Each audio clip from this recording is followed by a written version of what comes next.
Tatlong bagay para hindi ka na maging tamad. Una, physical activity. Kailangan mong i-release yung energy na yan.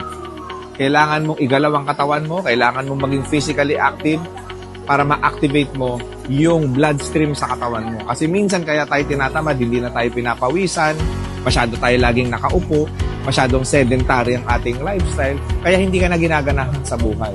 Igalaw mo, ikilos mo yung katawan mo. Sigurado ako, magkakaroon ka ng panibagong inspirasyon sa buhay. Pangalawa, makisama sa mga taong may inspirasyon, may motivation, at mga nagsusumikap sa buhay. Kasi ang mga tao na yan, itutulak ka niyan at dadalhin ka niyan doon sa mga habits nila na makakatulong sa'yo para maging successful ka sa buhay.